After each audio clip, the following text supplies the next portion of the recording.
Ladies and gentlemen, welcome back to the channel. My name is Josh, and today we're going to discuss this week in Destiny 7.24.25. Going over the portal and world tab situation, we are going to revert the desaturation of the world tab in an upcoming update. During development, we had feedback that players were confused between the portal and the world tabs and where to find core game activities. Many gravitated to the familiar director UI, so we chose to visually adjust it. But it is clear now that we overreacted to the feedback. Our intention going forward is for the portal tab to serve as a quick access point to core game activities, and for the world tab to support exploration of the Destiny world. Both are important to us, and we will continue to upgrade both. Brightdust and the Edge of Fate. We are going to add an infinite grind source for Brightdust and pair it with a Make Good grant in an upcoming update. In our effort to reduce friction to playing activities, we chose to retire the core game Pathfinder in favor of simpler daily objectives with an improved and unlimited mini-objective system, planned for release in Renegades later this year. Knowing we were removing the infinite grind source until Renegades, we rebalanced Brightdust awards to be larger for most players. It's clear that many players also value having the additional grind source, so we will add an interim replacement. Ability Regeneration in Armor 3.0. We've been investigating reports that ability regen was not recharging at the rates communicated in the previous TWID. Many thanks to our community sleuths who discovered the issue and brought it to our attention. Right now, the ability stats Grenade, Melee Class, and Super are returning less ability energy than stated in our previous communication.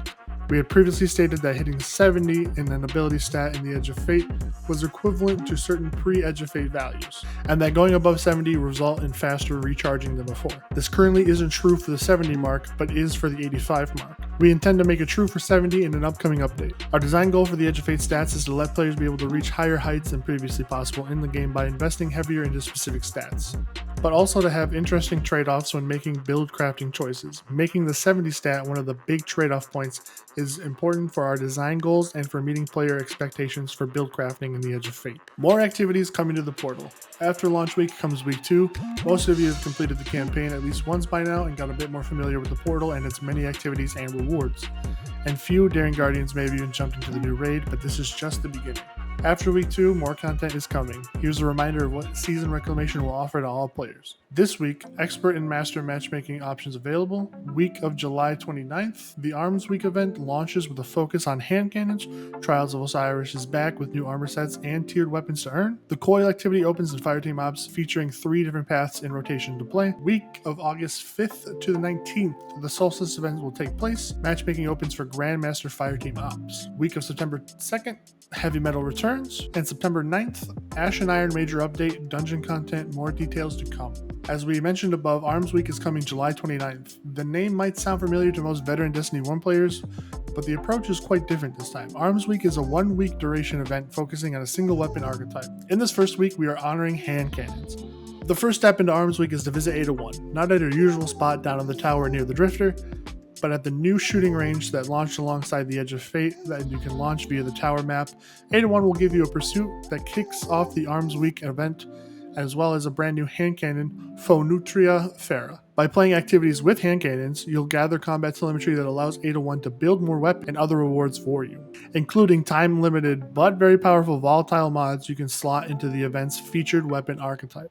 With your favorite hand cannon in hand, you'll also have a set of daily and weekly challenges that will be available at the Arms Week event home tab. Completing these challenges will reward you progression for the event track, which has rewards of many types from currencies to holofoil weapons if you reach higher ranks, but also event tokens. These tokens are essential to the event and will help you get more rewards in the event shop. The other currency to take into consideration are reroll chips, earnable from the event track and in the event shop for event tokens and silver.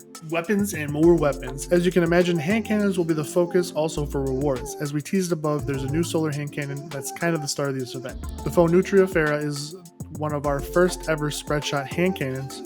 Trials of Osiris will have another one, and it works like a shotgun that has traded a bit of punch for the ability to use primary ammo. That's why it has perks like 1-2 punch in its perk pool.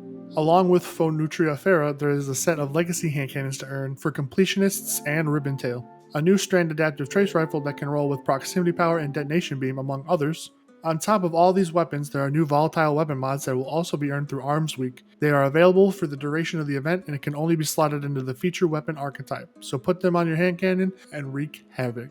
These new volatile weapon mods are Chaotic Munitions, Precision Final Blows produced randomized effects, Cowboy Grip, supremely improved hipfire weapon performance, fragmentation rounds. Precision final blows create multiple explosive sub-munition. Updates for next week. When Destiny 2 update 9.0.0.4 releases next Tuesday, July 29th, we are targeting some of the issues that need fixing. This is a short list of the most relevant ones.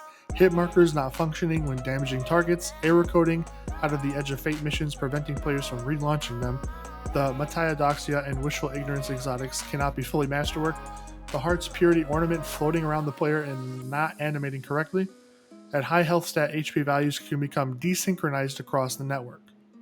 Ladies and gentlemen, that is going to be the end of the video. I hope you guys did enjoy the video. If you did, please make sure to subscribe, like the video, and share it with your friends.